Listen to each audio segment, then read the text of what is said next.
नमस्कार, मैं doctor DS Chauhan. इस वीडियो में आपका हार्दिक स्वागत है। इस वीडियो में हम राजस्थान की प्रमुख झीलों पर चर्चा करेंगे। राजस्थान पानी के अभाव वाला एक राज्य है और झीलें उसमें ऐतिहासिक काल से ही पानी का प्रमुख स्रोत रही है। तो राजस्थान में हम झीलों का अध्ययन करें इससे पहले हम झीलों से संबंधित कुछ तथ्यों को देख लेते हैं। केंद्र सरकार ने सन 2001 में national lake conservation project NLCP चलाया था, जिसका मुख्य उद्देश्य है था भारत के अंदर जो प्रमुख झीलें हैं उनका संरक्षण किया जाए। उसके तहत राजस्थान की 6 जिले उसमें ली गई थी, सम्मिलित की गई थी। उसमें से उदयपुर की 2 जिले फतेह सागर और पिछोला, अजमेर में अना सागर और पुष्कर, जयपुर में माना सागर और सिरोही की नक्की झील को उसमें सम्मिलित किया गया था। और बहुत सारा काम भी इस प्रोजेक्ट के तहत इन जिलों के आसपास किया गया। 2013 में NLCP और national wetland conservation programme NWCP इन दोनों को मिला दिया गया और एक नई स्कीम लॉन्च की गई जिसका नाम था national plan for conservation of aquatic ecosystem, NPCA कहते हैं उसको। तो वर्तमान में ये योजना इसके साथ चल रही है। राजस्थान सरकार ने Rajasthan lake protection and development authority act 2015 में लागू किया। इसको हम हिंदी में कहते हैं राजस्थान झील संरक्षण और विकास प्राधिकरण अधिनियम 2015। इसका मुख्य उद्देश्य था झीलों का संरक्षण करना, पुनर्सृजन करना और सौंदर्यीकरण करना। जब हम राजस्थान में झीलों की बात करते हैं तो इसमें कोई शक ही नहीं, उदयपुर का नाम सबसे पहले आता है। और उदयपुर को कई सारे उपनामों से जाना जाता है, जिसमें से इसको सबसे जो फेमस उपनाम है वो है सिटी ऑफ लेक्स, यानी कि झीलों की नगरी। दूसरा Venice of the east, Venice Italy में है, उसको भी झीलों का शहर कहते हैं, तो ये भी झीलों का शहर है, तो इसको ईस्ट, वेनिस ऑफ ईस्ट कहा जाता है। कश्मीर ऑफ राजस्थान, हम कश्मीर को अगर देखें तो वहाँ चारों तरफ पहाड़ियां हैं, उसमें बीच में वुलर और डल झीलें हैं। यहाँ पर भी ऐसा ही है, चारों तरफ पहाड़ियां और बीच में सारी झीलें हैं, तो इसलिए इसको कश्मीर ऑफ राजस्थान कहा जाता है। इसके अलावा हेवन ऑफ टूरिस्ट, पर्यटकों का स्वर्ग, फाउंटेन माउंटेन सिटी, यानी कि फव्वारों और पर्वत पहाड़ियों की सिटी, और व्हाइट सिटी, सफेद नगरी इसको कहा जाता है मार्बल की वजह से। तो ये जो ऊपर वाले जो तीनों नाम हैं, ये तीनों नाम झीलों की वजह से ही पड़े हुए हैं। तो हम सबसे पहले राजस्थान में इसी जिले में जो झीलें स्थित हैं उनकी बात कर लेते हैं, और शुरुआत हम करेंगे जयसमान लेक से। अरावली की जो पहाड़ियां हैं आप ये देख रहे हैं, अरावली की पहाड़ियां हैं, इसको मणियाल माउंटेन कहते हैं। और इस मणियाल माउंटेन के बीच में से इधर से एक नदी आकर बहती है जिसका नाम है गोमती नदी। और इसी गोमती नदी के ऊपर इन इस पर्वत के बीच में ये जो नाका था, उस नाका को बांध दिया गया और यहाँ इस तरह की झील का निर्माण किया गया। ये जो बांध बनाया गया वो इस तरह का बांध बनाया गया, पाल जिसको हम कहते हैं। ये मार्बल से बनी हुई है और इस पाल पर ये हाथी बनाए गए हैं, आप लोग देखिए। तो यहाँ हाथी के पैर में पानी आया, इसका मतलब ये झील पूरी भर गई। और हाथी के पैर में जैसे ही पानी आता है तो वो पानी यहाँ से ओवरफ्लो हो जाता है, और ओवरफ्लो होने के बाद ये वापस इसी नदी में मिल जाता है, यहाँ से चलता हुआ इसमें आके वापस इसी नदी में मिल जाता है। और फिर आगे सोम और जाखा, सोम और माही नदी की तरफ चला जाता है।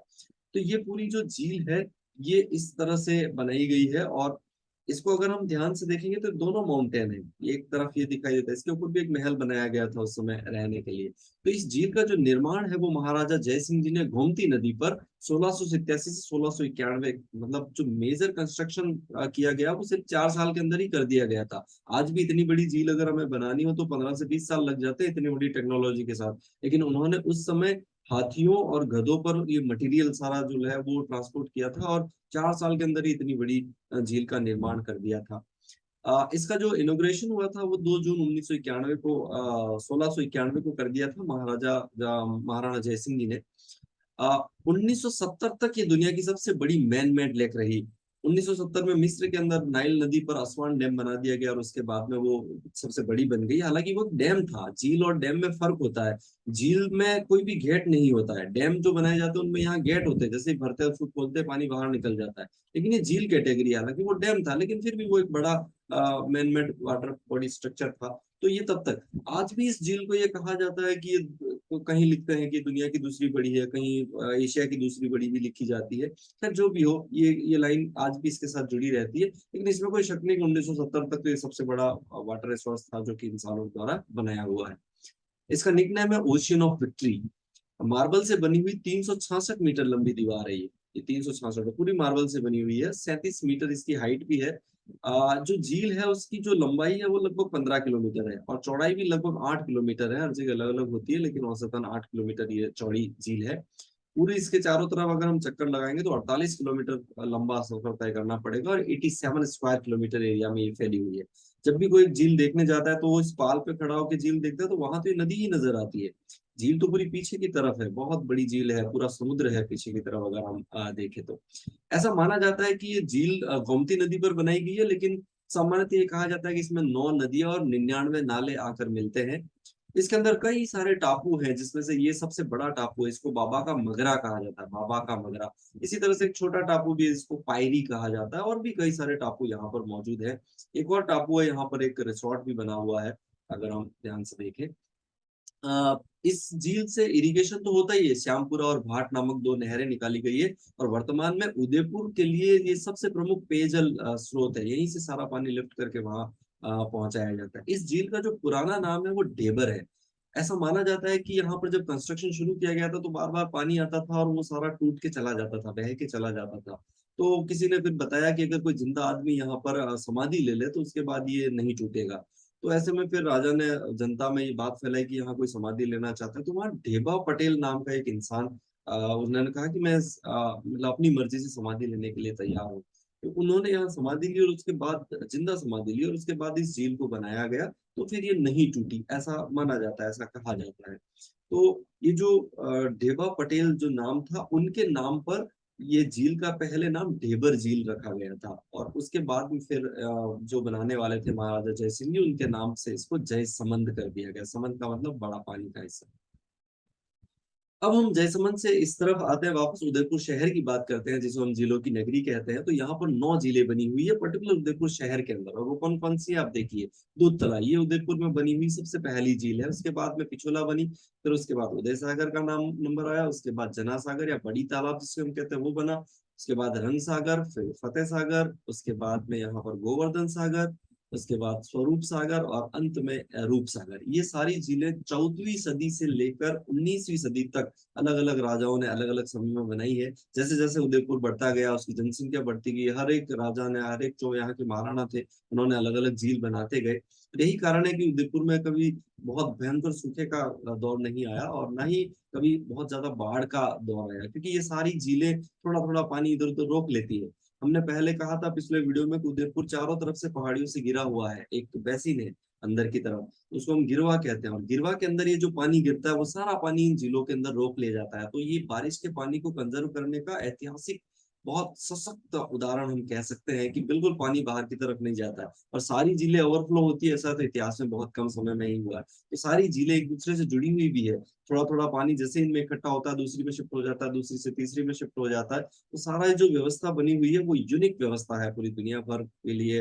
हम देखें तो बहुत इंपॉर्टेंट व्यवस्था है उदयपुर की, इस तरह से बनी हुई है। इनमें से हम कुछ जिलों को लेकर थोड़ी डिटेल में यहाँ पर बात करेंगे, और उसमें शुरुआत हम करेंगे दूध तलाई से। ये उदयपुर की सबसे पहली झील है, और सबसे छोटी झील भी है यहाँ पर बनी हुई। 1375 से 1385 के बीच में ऐसा माना जाता है कि किसी बंजारे ने अपनी गायों को पानी पिलाने के लिए बनाया था, और वो गाय पानी पी के, इसी वजह से उसका नाम फिर दूध तलाई, वो गाय और दूध और उन सबसे जुड़ जाता है हिस्सा, तो इसका नाम दूध तलाई रख दिया गया। बहुत ही सुंदर झील है। और इसी झील के सामने ये पिछोला झील है, और दोनों एक दूसरे से कनेक्टेड है, बीच में से पानी इधर से उधर चला जाता है।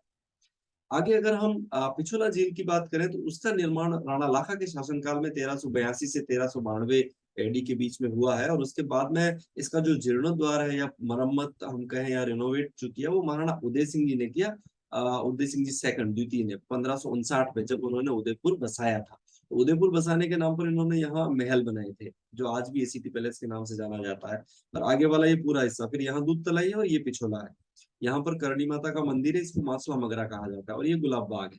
ये सारे टूरिस्ट प्लेस एक ही जगह पर यहाँ पर मौजूद है। इसके अलावा ये जो टापू है, इस टापू पर फिर बाद में महाराणा जगत सिंह जी आए, और उन्होंने, जगत सिंह जी ने जगनिवास करके यहाँ कंस्ट्रक्शन किया। बाद में इसको होटल में बदल दिया गया, और वर्तमान में ये होटल लेक पैलेस के नाम से विश्व विख्यात है, पूरे वर्ल्ड में फेमस है।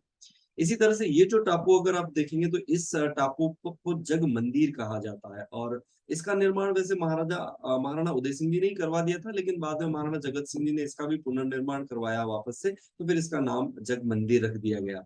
अगर आपको ध्यान हो तो जहांगीर ने खुर्रम को देश निकाला दे दिया था, तो वो खुर्रम यही ठहरा था आके, और ऐसा माना जाता है कि उस खुर्रम ने ताजमहल बनाने का जो आइडिया है वो ये भी यहीं से लिया है, ऐसा भी माना जाता है। इसके अलावा इस झील को अगर देखेंगे तो यहाँ पर एक नटनी का चबूतरा भी बना हुआ है, बिल्कुल बीचों बीच इस तरह से।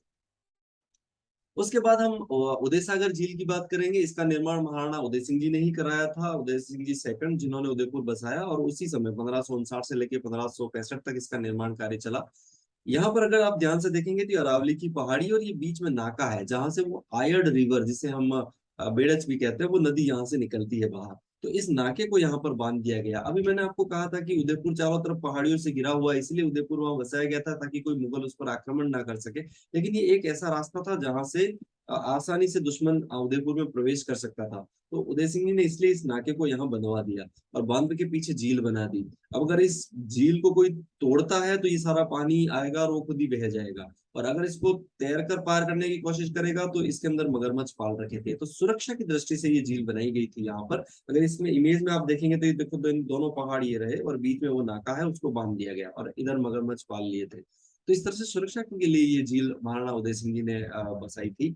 इसीलिए हम उदय सिंह जी को बहुत बड़ा टाउन प्लानर कहते हैं, सुरक्षा की दृष्टि से बहुत ही बड़े और समझदार व्यक्ति हम मान सकते हैं उनको।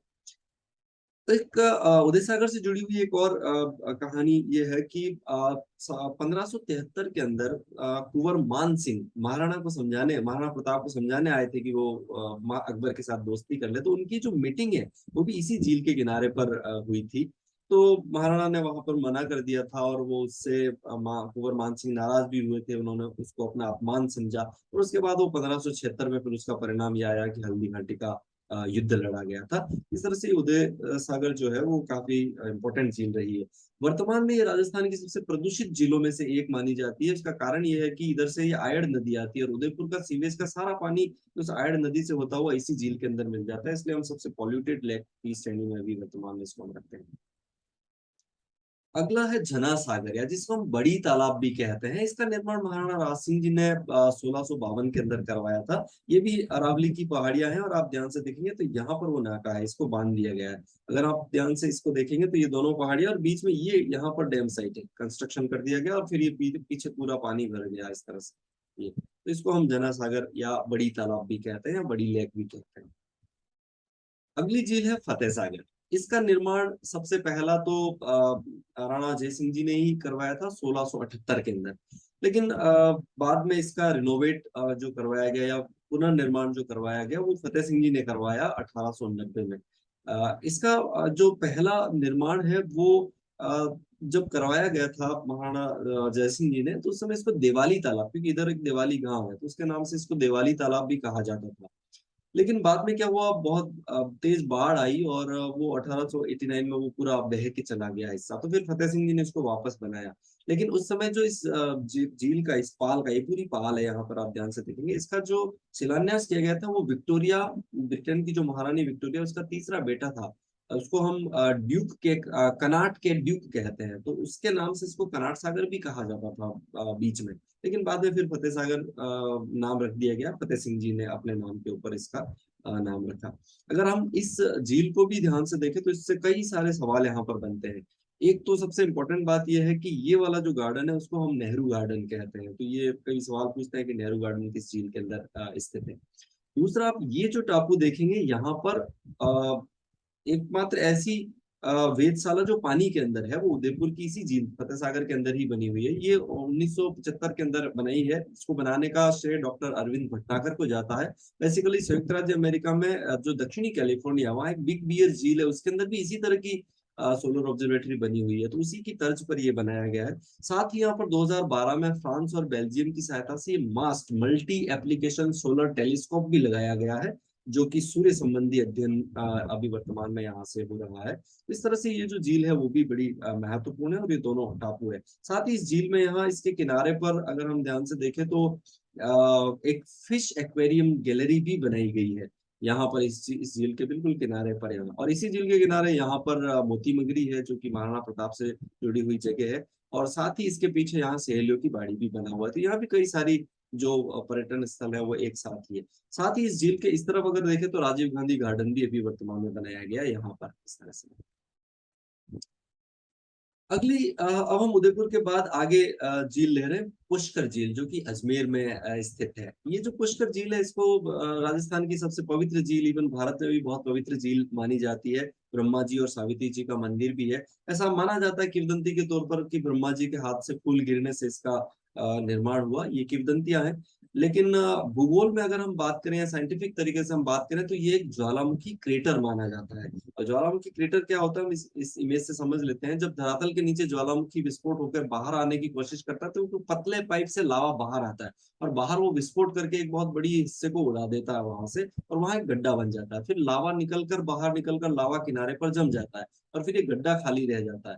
और इसका ये जो मुहा जो जो पाइप है जहां से वो लावा बाहर आया था, वो फिर समय के साथ ठंडा होकर जम जाता है, कठोर बन जाता है। और फिर उस गड्ढे में अगर पानी भर जाता है, तो ऐसी झील को हम ज्वालामुखी क्रेटर कहते हैं। और ये इसी का उदाहरण है। इसके भी चारों तरफ अगर देखें तो बहुत पुरानी पुरानी पहाड़ियां हैं सारी, उसको हम क्रेटर का एग्जाम्पल के तौर पर देखते हैं। तो तो आप ये मानिएगा कि ये एक प्राकृतिक झील है, मतलब मैन मेड नहीं है। अभी तक हम जितनी झीलों की बात करें सारी मैन मेड थी, ये नेचुरल लेक है, प्राकृतिक तरीके से बनी हुई झील है, और इसको हम ज्वालामुखी क्रेटर कहते हैं। और सबसे पवित्र झील भी मानी जाती है। कई सारे मंदिर है इसके आसपास, अगर हम ध्यान से देखें।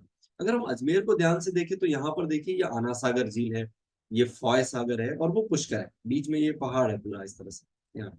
अगर हम आना सागर झील की बात करें, तो इसका जो निर्माण है वो अर्णोराज ने करवाया था। ये अर्णोराज या आना जी भी कहते हैं हम इनको, 1135 से 1150 के बीच में।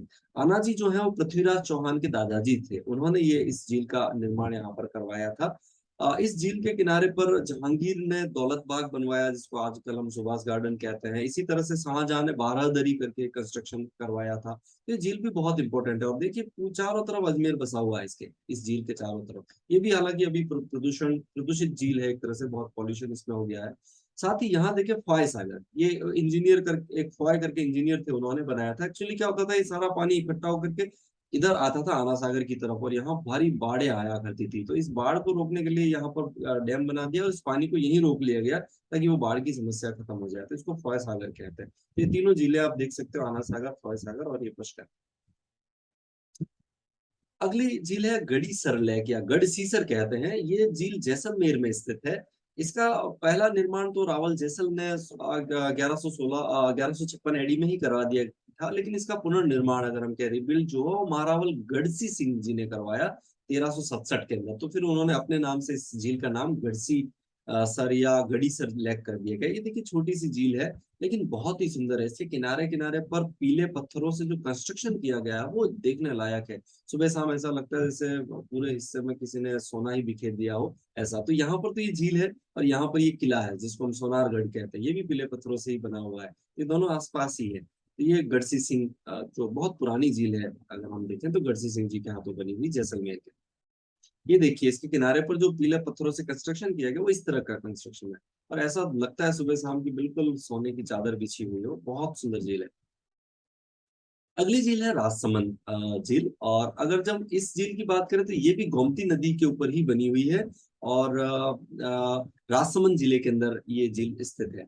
अगर इस झील को हम देखें, तो यहाँ पर द्वारिकाधीश का मंदिर है इसके बिल्कुल किनारे पर यहाँ पर। और इसका जो ये हिस्सा है, ये मेन झील क्षेत्र है, जो डैम क्षेत्र है, जिसको हम झील बांधना कहते हैं, पाल भी हम कह सकते हैं, वो है। और इस हिस्से को नौ चौकी कहते हैं। यहाँ नौ के गुणांक में ही सारी चीजें बनी हुई है, इसलिए उसको हम नौ चौकी कहते हैं। और यहीं पर विश्व का सबसे बड़ा शिलालेख है, जिसको हम राज प्रशस्ति कहते हैं। रणछोड़ भट्ट के द्वारा संस्कृत भाषा में लिखा हुआ है। लगभग 25 पत्थर हैं यहाँ पर टोटल, जिसके ऊपर पूरा मेवाड़ का इतिहास संस्कृत भाषा में लिखा हुआ है रणछोड़ भट्ट के द्वारा। तो ये राज प्रशस्ति शिलालेख इसी झील के किनारे पर स्थित है। और ये भी गोमती नदी के ऊपर है, और बनाने वाले राज सिंह जी थे। ये जो राज सिंह जी है, वो जयसमंद बनाने वाले जो जय सिंह जी उनके फादर है, उनके पिता है।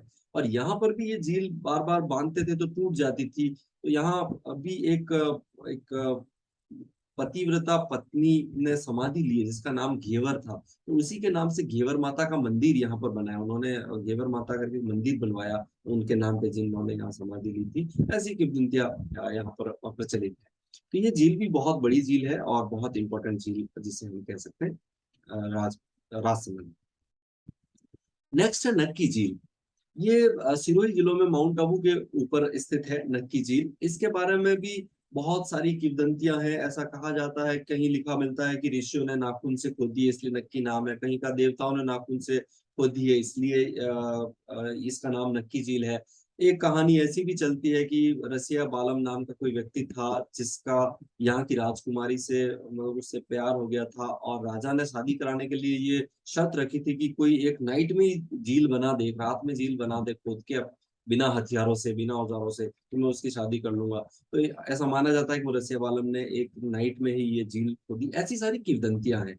लेकिन हम फिर वो ऐसे जाए ज्योग्राफी और साइंस के हिसाब से, तो ये सेम पुष्कर जैसे बनी हुई है, वो क्रेटर है, ज्वालामुखी क्रेटर है। तो चारों तरफ ये ज्वालामुखी से बनी हुई पहाड़ियां हैं और बीच में ये झील बनी हुई है, तो इसको भी हम क्रेटर मानते हैं। तो इसका मतलब ये है कि ये भी प्राकृतिक झील है।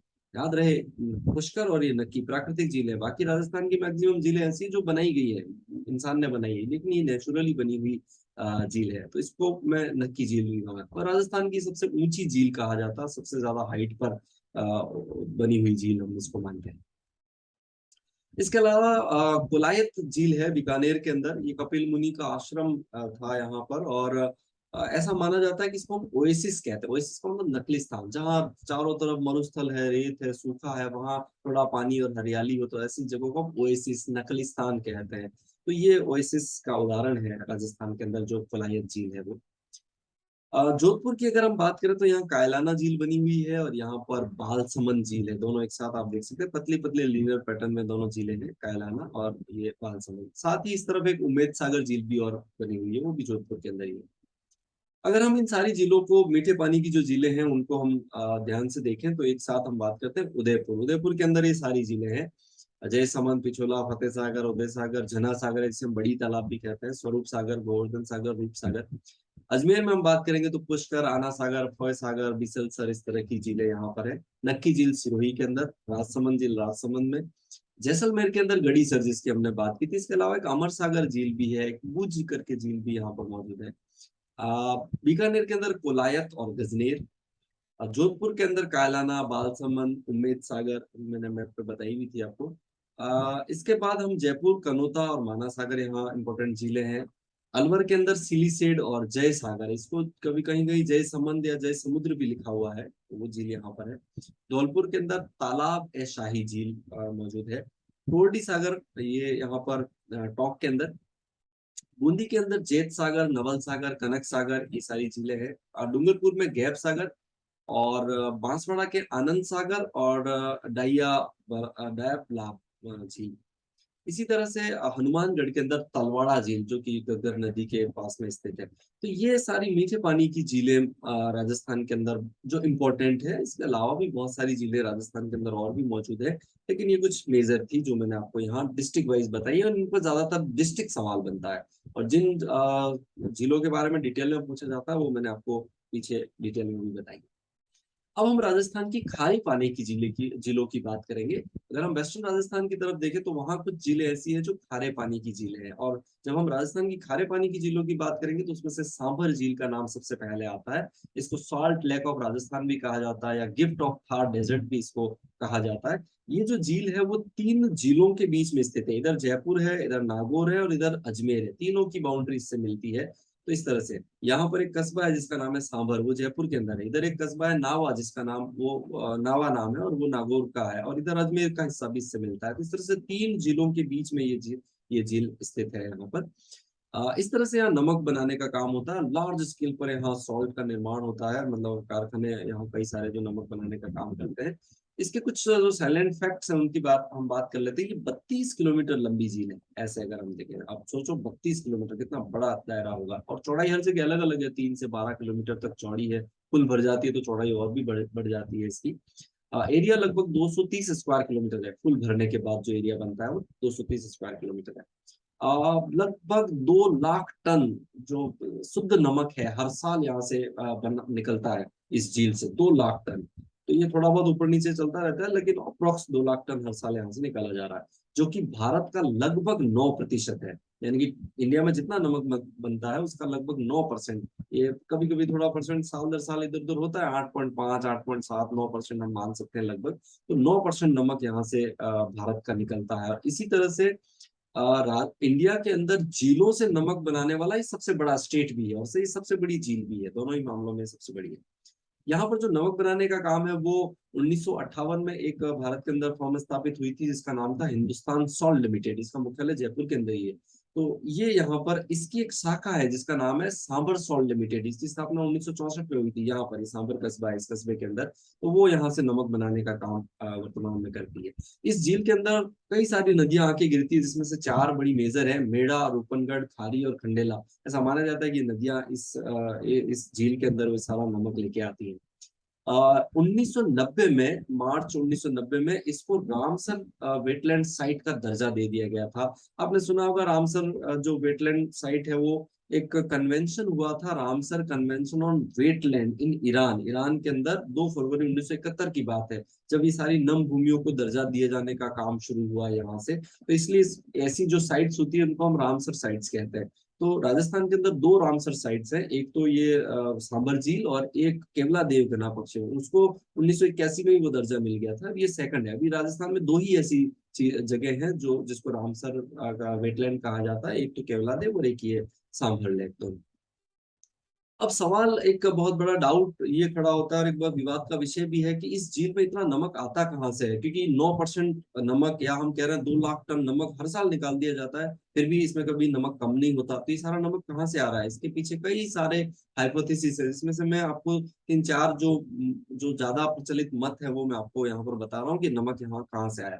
सबसे पहली जो हाइपोथेसिस है वो है मैरीटाइम हाइपोथेसिस, यानी कि समुद्र से जुड़ी हुई अवधारणा हम कह सकते हैं। वो एओ ह्यूम ने दी थी 1967-68 में। इनका मानना है कि ये किसी बहुत बड़ी झील का अवशेष है, छोटा अवशेष है। और वो बड़ी झील हम वर्तमान में ऐसा मान सकते हैं कि तैतीस सागर था और उसके ये अवशेष है। तो ये सारी जो राजस्थान की खारे पानी की झीलें हैं वो तैतीस सागर का अवशेष है, इसलिए वो खारी है, ऐसा एओ ह्यूम का मानना था। दूसरी जो कंसेप्ट है वो है ब्राइन स्प्रिंग हाइपोथेसिस है। इसका मतलब होता है नमकीन पानी के सोते जो नीचे से नमक को ऊपर की तरफ लाते हैं, ऐसा है। और ऐसा माना जाता है कि यहाँ नीचे माइकासिस्ट की चट्टाने हैं और वो नमकीन चट्टाने हैं, और उसमें से वो जो कैपिलरी एक्शन था, केशी का क्रिया जिसको हम कहते हैं, उससे वो नमक सारा बाहर आता है। ये जो हाइपोथेसिस है वो प्रोफेसर फ्रिड नोटेलिंग की है, जो 1902 में आई थी और वर्तमान में सबसे मान्य हाइपोथेसिस है। उसका रीजन ये है कि हर साल 2 लाख टन नमक निकाल लेने के बावजूद भी कभी भी झील के अंदर नमक कम नहीं होता। तो इसका मतलब यह है कि नमक कहीं न कहीं आ रहा है, इसकी आपूर्ति बिल्कुल हो रही है। तो ऐसे में ये मत जो है वो सबसे मान्य मत है। तीसरा जो मत है वो है इवोपरेशन हाइपोथेसिस, यानी कि वाष्पीकरण जो संकल्पना है वो टीडी ला टोचे ने 1902 में ही दी थी। उनका यह मानना है कि वेस्टर्न राजस्थान में बारिश कम होती है, तो जितना बारिश होती है उससे ज्यादा इवेपरेशन हो जाता है, और नदियां है नहीं। तो यहाँ सामान्यतः बाकी जगहों पर अगर हम देखें तो क्या होता है, नदियां समुद्र के ऊपर, जमीन के ऊपर जितने भाई नमक होता है उसको बुला के समुद्र में पहुंचा देती है, लेकिन यहाँ की नदियां तो समुद्र तक पहुंच ही नहीं रही है, तो वो सारा नमक यही बना रहता है और पानी वाष्प बन के उड़ जाता है। फिर हल्की फुल्की बारिश होती है तो पानी के साथ बह के वो नमक इन झीलों में आ जाता है। ऐसा इनका लॉ टॉल्चे का मानना है। लेकिन ये मत ज्यादा मान्य नहीं है, क्योंकि 2 लाख टन नमक रोज हर साल निकाल दिया जाए तो वो कम हो जाना चाहिए, क्योंकि हर साल 2 लाख टन तो ये नदियां यहाँ पर नमक नहीं लाती होगी। तो ये भी मत ज्यादा मान्य नहीं है, लेकिन उनका ऐसा मानना था। अगला एओलियन हाइपोथेसिस है, इसको हम पवन से जोड़कर देखते हैं, और ये कंसेप्ट 1909 में हॉलैंड और क्रिस्टी ने दिया है। इनका ये मानना है कि राजस्थान के अंदर जब हम अरब सागर की तरफ से, कच्छ की रण की तरफ से जो हवाएं चलती, जो मानसून आता है, तो कच्छ की रण के ऊपर वो सारा नमकीन हिस्सा है, तो वहां से वो नमक उड़ के आता है और राजस्थान में आके यहाँ जम जाता है, यानी कि नीचे बैठ जाता है, और फिर नदियों के माध्यम से वो सारा नमक फिर घुल के उन झीलों में पहुंच जाता है। लेकिन ये भी हाइपोथेसिस बहुत मान्य नहीं है, क्योंकि इतना सारा नमक एक साथ पवन से उड़ के आए और हर साल सांभर में इतना नमक जम जाए या बाकी जिलों में जम जाए, ये मानना थोड़ा मुश्किल है। तो ऐसे में वो जो नोटेलिंग की विचारधारा है वो ज्यादा मान्य है, उस पर उसको ज्यादा स्वीकृति अभी मिली हुई है। और भी कई सारे विचार अलग अलग लोगों ने अलग अलग समय में दिए हुए। ये Hindustan salt limited, Sambhar salt, आप मैं जो कह रहा था कि आपको यहाँ नमक बनाने का काम करता है, इनके कई सारे ब्रांड है नमक के, जैसे सांबर सॉल्ट, शाकंभरी सॉल्ट है, ये कशार सॉल्ट है, इस तरह का जो है वो बहुत पॉपुलर ब्रांड है ये इनके नमक के, जो ये बेचते हैं, सांबर सॉल्ट लिमिटेड के द्वारा बेचे जाते हैं। इसके अलावा जो खारी झीलें हैं उसमें से हम लूणकरण की बात करें तो यहाँ पर आप देख सकते हैं बीकानेर में लोकेशन है, इस तरह की झील है पूरी, ये भी नमकीन झील है, यहाँ पास में कस्बा बसा हुआ है। डिडवाना नागौर के अंदर अगर हम देखें तो नॉर्थ नागौर में यहाँ पर आप देखें डिडवाना झील है, इस तरह से यहाँ भी नमक बनाने का काम होता है काफी भारी मात्रा में। आप जैसलमेर के अंदर यहाँ पर पोखरण करके एक झील है, यहाँ पर भी नमक बनाने का काम होता है। हम इन खारी झीलों को एक साथ देख लेते हैं। सांभर हमने बात की कि जयपुर, अजमेर और नागौर इन तीनों जिलों के बीच में यहाँ मौजूद है। नागौर के अंदर डेगाना, कुचामन और डिडवाना। सीकर के अंदर कछोर, रेवासा और पीथमपुरी। चूरू के अंदर ताल छापर। बीकानेर के अंदर लूणकरणसर और जोधपुर के अंदर फलोदी। जैसलमेर के अंदर पोखरण, कबोद और बाड़मेर के अंदर पचपदरा। ये कुछ और खारे पानी की झीलें हैं राजस्थान की, जो प्रसिद्ध झीलें हैं। इनके भी झीलें आपसे डिस्ट्रिक्ट कौन सा है ये पूछा जा सकता है, तो आप इनको थोड़ा ध्यान रखिएगा। तो ये राजस्थान में मीठे और खारे पानी की जो प्रमुख झीलें थी उनका मैंने आपको यहाँ जिक्र किया। अब मैं आपसे कुछ सवाल कर लेता हूँ। राजस्थान झील संरक्षण और विकास प्राधिकरण अधिनियम किस वर्ष लागू किया गया? जयसमंद झील किस नदी पर स्थित है? दूध तलाई झील किस जिले में स्थित है? पिछोला झील का जीर्णोद्धार किसने करवाया था? राजस्थान की किस झील में सौर वेधशाला स्थित है? राजस्थान की कौन सी दो झीलें ज्वालामुखी क्रेटर का उदाहरण है? गड़ीसर झील किस जिले में स्थित है? सांभर झील को रामसर साइट का दर्जा किस वर्ष दिया गया? तो आप इन सवालों के जवाब दीजिए। और अगर आपका आंसर नहीं आया तो एक बार इस वीडियो को फिर से देखिए। आपने मेरा ये वीडियो देखा उसके लिए आपका बहुत बहुत शुक्रिया। आप अपने आसपास पेड़ों और पानी की रक्षा कीजिए। हम अगले किसी और वीडियो में आपसे मिलेंगे। Thank you so much.